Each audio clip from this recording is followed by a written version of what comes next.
Hello बच्चों। कल ये पॉइंट कंप्लीट हो गया था। वृत्ताकार धारावाही लूप अथवा कुंडली के केंद्र पर उत्पन्न चुंबकीय क्षेत्र, और जो इसका पॉइंट था, जो इसका मेन फॉर्मूला था बच्चों, वो ये था B बराबर म्यू नोट NI/2R न्यूटन पर एम्पियर मीटर, जब N कुंडली में फेरों की संख्या हो। कुंडली में तार के कैपिटल N फेरे हों तो ये फॉर्मूला है। नेक्स्ट पॉइंट है बच्चों आर्टिकल नंबर 7.10, वृत्ताकार धारावाही कुंडली की अक्ष पर उत्पन्न चुंबकीय क्षेत्र। तो इसको समझिए एक बार। अब की बार वृत्ताकार धारावाही लूप अथवा कुंडली की अक्ष पर है चुंबकीय क्षेत्र, और जो इससे पहला डेरिवेशन था उसमें चुंबकीय क्षेत्र जो था उसके सेंटर पर था, केंद्र पर था, जबकि इसमें अक्ष पर है, उसकी एक्सिस पर। ठीक है, तो हम इसको डेरिवेट करते हैं। मान लिया कैपिटल R त्रिज्या की एक वृत्ताकार कुंडली में I धारा प्रवाहित हो रही है तथा कुंडली की अक्ष पर केंद्र O से x दूरी पर स्थित बिंदु कैपिटल P पर चुंबकीय क्षेत्र ज्ञात करना है। एक पॉइंट है कैपिटल P, इस बिंदु पर हमें जो मैग्नेटिक फील्ड है उसकी इंटेंसिटी निकालनी है।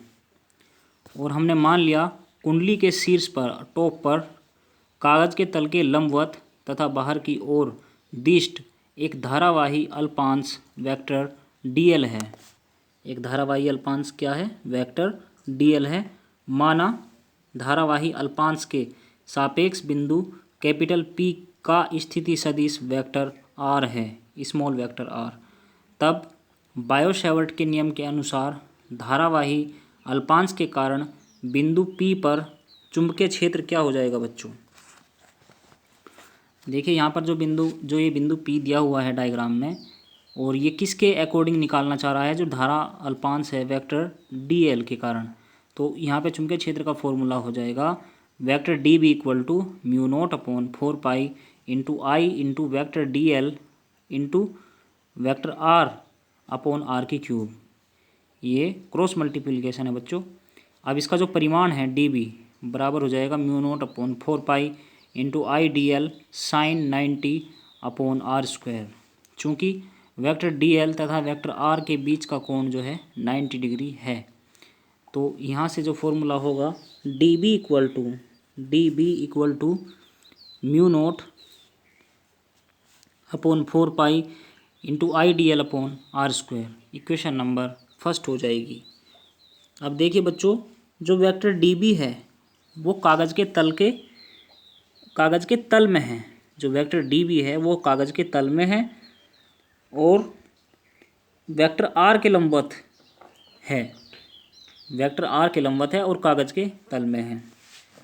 तो वेक्टर dB को दो लंबवत घटकों में वियोजित किया जा सकता है, जिसमें से एक कुंडली की अक्ष के अनुदिश dB साइन फाई तथा दूसरा अक्ष के लंबवत dB कोस फाई। एक कंडीशन तो होगी dB साइन फाई, एक कंडीशन होगी dB कोस फाई है। अब देखिए, चूंकि जो लूप है अपने केंद्र O के प्रति सममित है, जो अपना सेंटर है इसका O, उसके जो प्रति है ये सिमेट्रिकल है। अतः कुंडली के शीर्ष पर स्थित अल्पांश वेक्टर dl के संगत, इसके संगत कुंडली की तली पर उसी लंबाई dl का एक अन्य धारा अल्पांश लिया जा सकता है शीर्ष के अकॉर्डिंग, यानी कि एक दूसरा धारा अल्पांश जो है वेक्टर dl कुंडली की तली में, बॉटम में लिया जा सकता है, जो कि कागज़ के तल के लंबवत परंतु नीचे की ओर को दिष्ट है। अब देखिए, इस अल्पांश के कारण उत्पन्न क्षेत्र जो होगा, इस वाले अल्पांश के कारण उत्पन्न क्षेत्र होगा dB, वेक्टर dB डैश परिमाण में dB के बराबर होगा, और जो इसकी डायरेक्शन है वो दिए गए इसकी चित्र की तरीके से होगी। स्पष्ट है कि जो वेक्टर dB व वेक्टर dB डैश के अक्ष के लंबवत घटक परस्पर बराबर परंतु विपरीत होंगे, अतः ये एक दूसरे को कैंसिल कर देंगे। तो अक्ष के अनुदिश घटक एक ही दिशा में होने के कारण परस्पर जुड़ जाएंगे।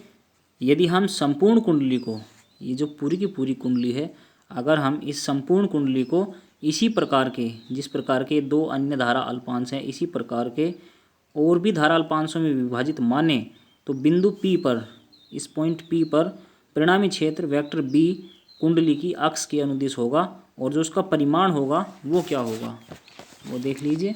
जो इसका परिमाण होगा बच्चों वो होगा B बराबर इंटीग्रेशन dB साइन फाई, और dB का मान समीकरण 1 से रखने पर, जो समीकरण 1 है यहाँ से dB का ये वाला मान यहाँ पे रिप्लेस करने पर, तो B बराबर क्या हो जाएगा, mu naught upon 4 pi into I upon R square into integration DL sine phi.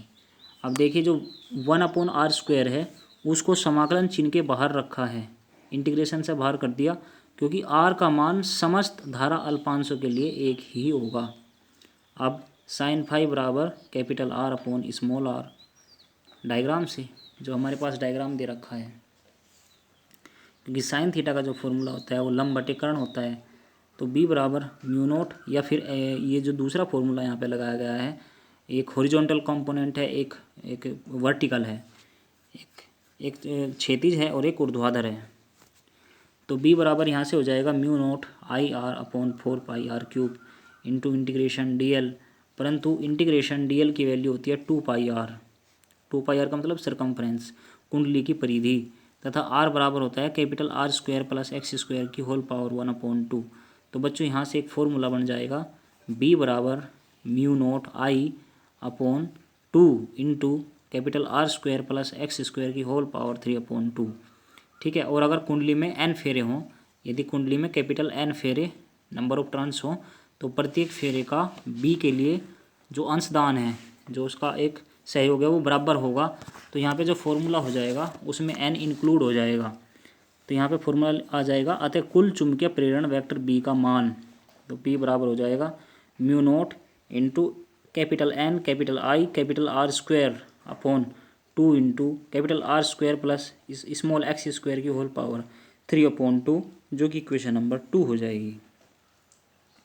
और जो B की दिशा है, जो चुंबकीय क्षेत्र की दिशा है, वो कुंडली की अक्ष के अनुदिश होगी।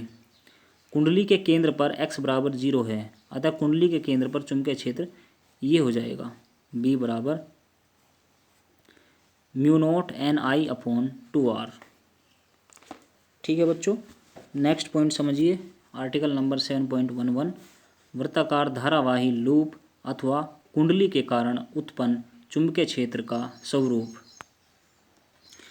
देखो, जो अभी हमने 2 डेरिवेशन पढ़े हैं जिनमें दोनों में धारावाही वृत्ताकार धारावाही लूप का प्रयोग किया गया है। तो वृत्ताकार धारावाही लूप या कुंडली के कारण जो चुंबकीय क्षेत्र होगा, जो उसका नेचर होगी वो किस तरीके से होगी। देखिए, जो वृत्ताकार धारावाही लूप के द्वारा उत्पन्न चुंबकीय क्षेत्र का स्टडी करने के लिए हमें धातु के एक मोटे तार को वृत्ताकार लूप के रूप में मोड़कर उसे क्षैतिज हार्डबोर्ड में बने 2 छिद्रों में से इस प्रकार गुजारते हैं कि कुंडली का केंद्र हार्डबोर्ड पर रहे। जो हमने कोयल बनाई है, कुंडली बनाई है, उसका जो सेंटर हो वो हार्डबोर्ड पर रहे, और कुंडली के सिरों का संबंध एक बैटरी B तथा एक कुंजी K से कर देते हैं। उसके बाद हार्डबोर्ड पर पिनों की सहायता से एक सफ़ेद कागज़ लगाते हैं और कुंजी K को ऑन कर देते हैं। जो यहाँ पे कुंजी K लगाई गई है, ये इसका सर्किट है, उसको ऑन कर देते हैं और चुंबकीय सुई की सहायता से धारावाही लूप के द्वारा उत्पन्न चुंबकीय क्षेत्र में बल रेखाएं खींचते हैं, और अथवा हार्डबोर्ड पर लोहे का चूर्ण फैलाकर हार्डबोर्ड को धीरे धीरे हिलाने पर लोहे का चूर्ण जो है चुंबकीय बल रेखाओं के अनुदिश एडजस्ट हो जाता है। ये बल रेखाएं तार के निकट संकेंद्रीय वृत्तों के रूप में, ये बल रेखाएं तार के नज़दीक संकेंद्रीय वृत्तों के रूप में ये तथा कुंडली के केंद्र पर लगभग समांतर रेखाओं के रूप में होती है। कुंडली के केंद्र पर तो एक समांतर फॉर्म में होंगी और उसके बाद सर्कुलर फॉर्म में होंगी, कंसेंट्रिक सर्किल्स के रूप में होंगी। इसमें डायग्राम A भी है और B भी है।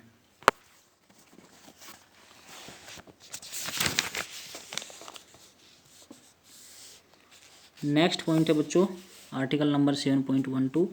यहाँ से बाद में आपको आगे बाद में पढ़ाया जाएगा।